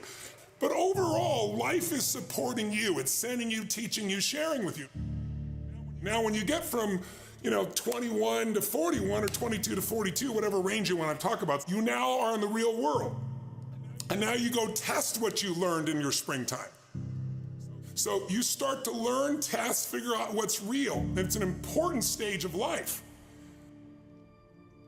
42, 43 to 62, 63 is the power of your life. If you worked hard in the spring and the summer, and you put yourself out there and you planted, It's a reaping time. It's a time when you really become a leader. And then if you're lucky, you go from 63 to 83 and maybe 83 to 103, and you have an extended final season of your life where you get to be the mentor, you get to share. You get to make a difference. And maybe towards the end of your life, people look out for you again after you looked out for everybody else. That's kind of the cycle of life. What if you're born in 1910? World War I ends, the world looks like it's a great place, new technology, cars, radio, and then what happens? An explosion of abundance, the roaring 20s, and so you're a kid, you're 14, 15 years old, and you're like, I can't wait to get a car, to go. But what happened when that person hit the next stage of life at 19, 20, 21 years old? As they came of age, it's 1929. And suddenly, people are jumping out of buildings, total depression, Dust Bowl, nobody's got jobs. It looks horrific, and it was horrific. But did they get a break? No, when they turned 29, it's 1939. It looked like the whole world was gonna end. Hitler was sweeping across Europe, bombing London. It literally looked like the world as we know it was over. This is what gives me great optimism for everyone watching here. Winter's not forever. No pandemic lives forever. Everything changes and everything ends. And the good news about winter is it's always followed by springtime. What follows the night? The daytime. What a cool way to set it up if you were God or the universe. The first thing I do every single morning is I go in freezing cold water. And when you jump in, it never feels good to go in, but getting out, you feel incredible. But I do it for a different reason. I do it to train my brain to say, when I say now, it means now. When I say go, we go. I don't stand there because it's cold and go maybe in a minute when I'm ready. But I always do it because I've trained my brain. This is how we work. And if you train your brain to do that every single day, then it'll do it on the more difficult and important things in life. But the essence of it is, I change my body radically, and I do 3 things to make sure that my brain is primed. And what I mean by primed is, most people think their thoughts are their thoughts, Lewis, and you and I know better. Most people just don't understand that you are being primed all the time, and unless you prime yourself, you're gonna be primed by the environment. So I wanna take control of my brain, so I do 3 quick things. 1, I take 3 minutes of those 10 minutes, after I've changed my body, and I focus on 3 different events in my life that I'm grateful for. I usually pick 2 big ones and 1 small one. It could be as simple as a smile on my daughter's face, and it changes your biochemistry. Then real fast, I do this 3-minute process that's kind of like a blessing, and then 3 minutes, the last 3 minutes are called 3 to Thrive, where I focus on 3 things I want to accomplish, but instead of thinking I want to accomplish, I see, feel, and experience it as done. I feel grateful, I celebrate it, and it trains your brain. So in 10 minutes, I'm done. 3rd thing that I'll do, I immediately send a message or a text or an audio message to somebody as a sincere compliment. And I don't go, dude, great job, or wow, you're cool. I say, hey, listen, I saw you on Tuesday with those kids, and I saw you take that extra 20 minutes no one else did. And I just want you to know, I saw that, I thought that was incredible. So I'm always very specific so they know it's not just some positive thinking bullshit call, it's sincerely doing it. It makes me constantly look for the good in the people I work with. 4th thing I do is whatever I don't want to do, the most challenging part of the day. What's a story we all love? It's the comeback story. It's the comeback, it's the Rocky, it's that music where all of a sudden you step back up and you take control and rock. Good times create weak people. Weak people create bad times. Bad times create strong people. Strong people create good times.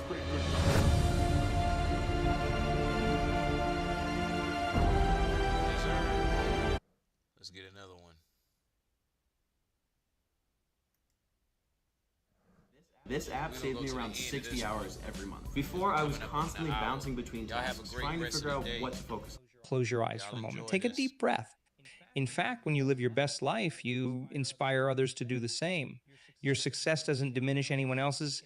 It adds to the collective good.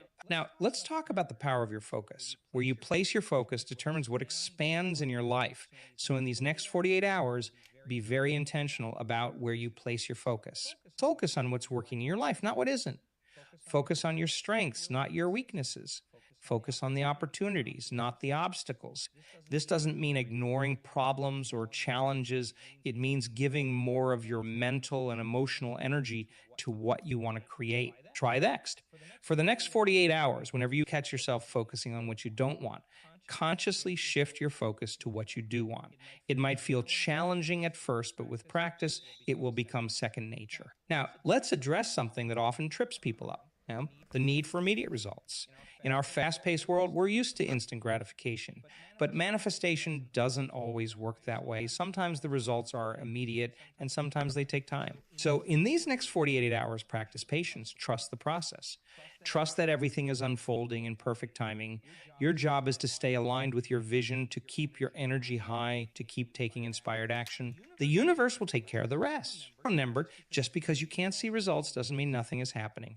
Often, the biggest changes start happening beneath the surface, like a seed germinating underground before it sprouts. Now let's talk about the power of your intuition. Your intuition is your inner guidance system. It's the voice of your higher self, always guiding you towards your highest good.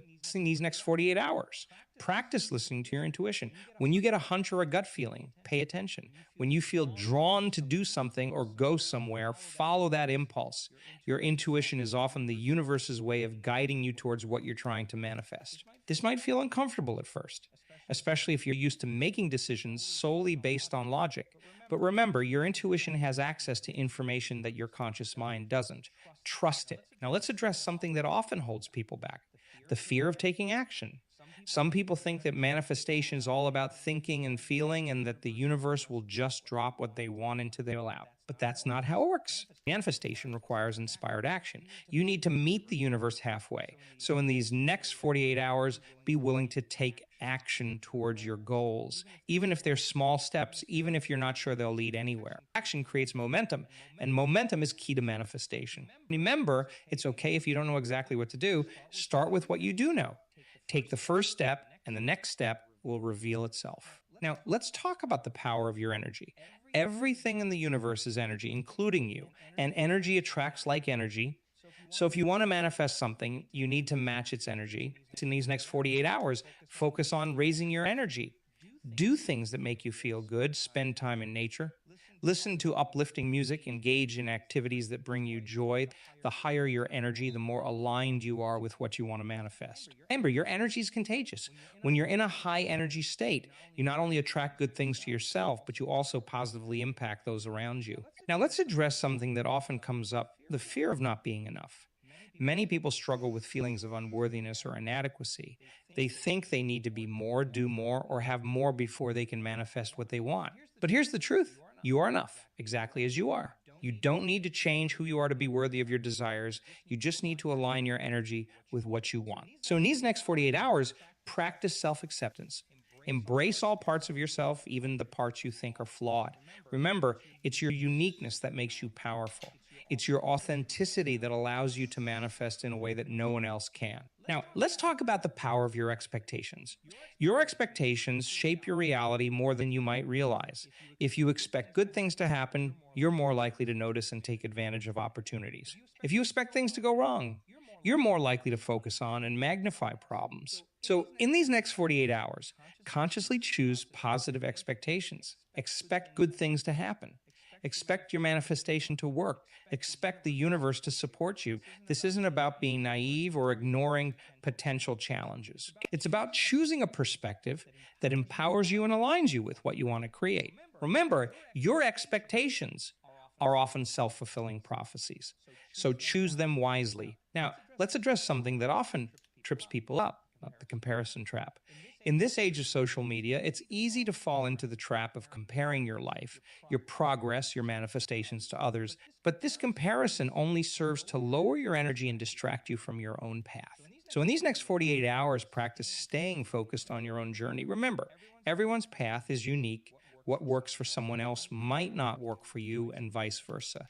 Trust your own process. Trust your own timing. Remember, the only person you need to be better than is who you were yesterday. Focus on your own growth, your own progress, your own manifestations. Now, as we near the end of this journey, let's talk about the power of your commitment. Manifestation isn't a one-time event. Right. It's a way of life. It's a commitment to continually aligning your thoughts, feelings, and actions with what you want to create. So as these 48 hours come to a close, commit to continuing this practice. Commit to staying aligned with your vision, even when it's challenging. Commit to taking inspired action, even when you're unsure. Commit to trusting the process, even when you can't see results yet. Remember, manifestation is not about forcing things to happen. It's about aligning yourself with what you want and then allowing it to come to you in its own perfect way and time. In these final moments, take a deep breath. Feel the power within you. Feel your connection to the infinite possibilities of the universe. Know that you have everything you need within you to manifest your desires. You are the creator of your reality. You have the power to shape your life, to manifest your dreams, to create the reality you desire, and it all starts with these next 48 hours. So go forth with confidence. Go forth with faith in yourself and in the universe. Go forth knowing that you are supported, that you are worthy, that you are powerful beyond measure. Your new reality awaits. It's time to step into it. It's time to become the person you've always known you could be. It's time to manifest your dreams into reality. The next 40 hours are yours. Make them count. Make them powerful. Make them the beginning of the life you've always dreamed of. You've got this. Now go make it happen. Now that y'all got that, go make it happen. And I'm going to holler at y'all tomorrow, all right? Tomorrow we got Mental Thursday. Healthy Mental Thursdays. So y'all make sure y'all tune in, get some good gems out of that. I'm your host, Dan F. Man. You done seen another episode of Expansion Pack here on DGTA TV. And peace. I'm going to holler at y'all tomorrow. Y'all should have a good video playing for y'all. When you get to the top of the mountain, if you're going to quit after you make it work in grand fashion. Quit after you build and sell a successful business. Don't quit on the journey. I'm going to share with you why I don't quit when it's working. Why I keep working when it's not working for me. Are y'all ready for this? This is so mind-blowing. I'm going to read something to you from Ecclesiastes chapter 10. I would venture to guess, if I were a betting man, and I'm not, but were I a betting man, I would venture to bet that you have probably never heard a sermon on this passage in your life. You've never heard anybody teach on it, probably. I know I've never heard anybody teach on it. Okay, Ecclesiastes chapter 10, starting with verse 5. We're going to read down to verse number 9. Here's what it says. There is an evil which I have seen under the sun, as an error which proceedeth from the ruler. Folly is set in great dignity, and the rich sit in low place. I have seen servants upon horses, and princes walking as servants upon the earth. He that diggeth a pit shall fall into it. Whoso breaketh a hedge, a serpent shall bite him. Whoso removeth stones shall be hurt therewith, and he that cleaveth wood shall be endangered thereby. What? Let's go. Here's the problem. People will start working on something because they have this grand vision in their mind. And they think, when this happens, it's going to be great. And it doesn't happen as fast or as smoothly as they thought it should happen, and then they quit. The reason I keep working when things aren't working, and I'm using that tongue-in-cheek, aren't working, when they seem to not be working, is because I understand how it really works. Yes, there's danger involved, there's risks involved. But even though there are risks involved, I'm gonna work when it looks like it might not work, if when it does work, it's worth it. See, if the downside is limited and the upside is unlimited, that is a chance I'm always willing to take.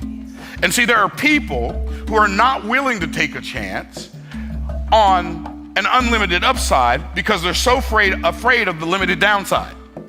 Now, if something has a limited upside and an unlimited downside, I'm just going to ignore it. It's not even worth looking at. For me, if something has the potential to make me go back to ground zero and start over from scratch, I'm not even gonna look at it. Unless I'm already at ground zero. Then it doesn't matter. See, it's interesting. You remember the parable about the talents, right? The master comes to his talent, we're gonna call him an employee. The employee comes to his employees. He says, I'm going on a long journey. I need you to manage my money while I'm gone. He gave one 5 talents. He gave another 2, to another he gave 1. He went, came back. This is in Matthew chapter 25 for those of you who want to go read it later. He went away, came back. When he came back, the one he gave 5 to said, you know, while you were gone, I gave your money to the exchangers and I've turned your 5 into 10. Here's your 10. The one that got 2 said, oh, you remember that talent you gave, the 2 talents you gave me? Yeah, I took it, I put it in the exchange and I traded it, and when it came back, I've got 4 for you. Would like to have done more, but I got these 4. The guy that received 1 came to his boss and said, you know, I know you're a hard man and you gather where you haven't reaped, and you reap where you haven't sown, and you gather where you haven't strawed. So I made sure I didn't lose it. And because I was afraid, I buried it in the earth. And here, you can have your talent back. He said, wait, time out. You knew I reap where I haven't sown? You knew I gather where I haven't strong? You should have then taken my money and given it to the exchanger so that when I came back, I might have received mine own with usury. Why? Because God loves multiplication.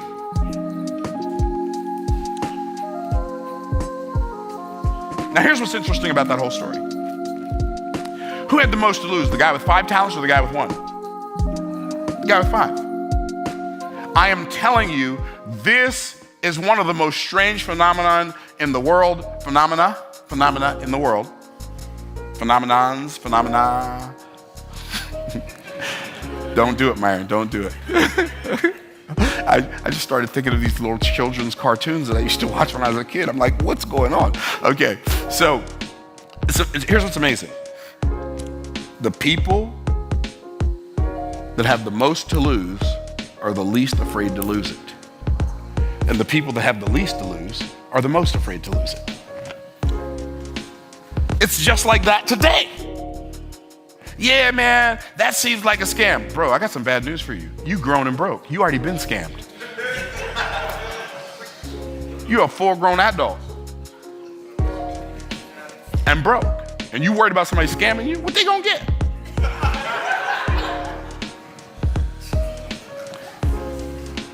And so Solomon said, I've seen an evil on the earth. What's the evil? I've seen an evil which I've seen under the sun, and an error that proceeded from the ruler. Folly is set in great dignity. There are people who are more successful than you, who are less talented than you.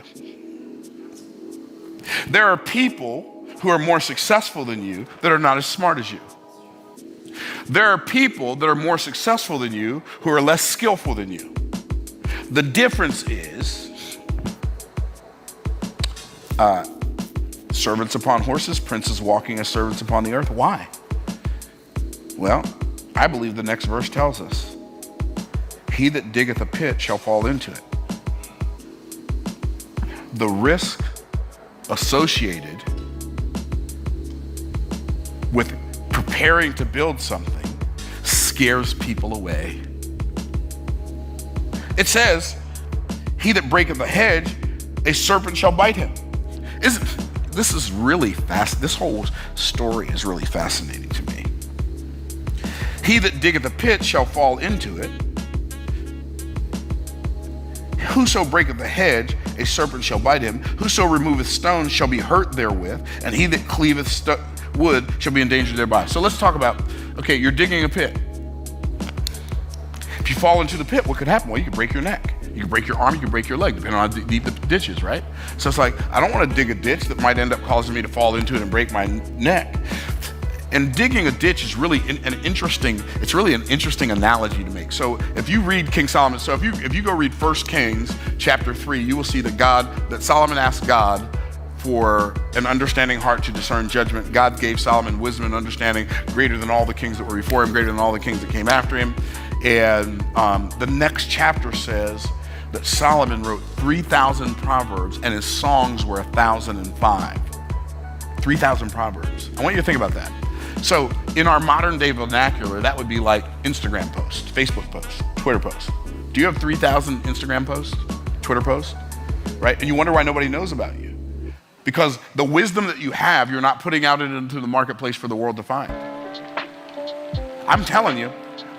Okay, so our business has done millions and millions of dollars in sales. And guess what? This year, we spent $0 on advertising.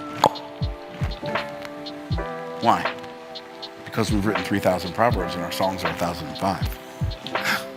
Are you tracking? All I do is put content out that helps people. I don't have to go look for them. They come looking for me. Do you have any more? Do you have any more? Do you have any more? And anybody can do that. But see, unfortunately, because we were programmed in a Western society where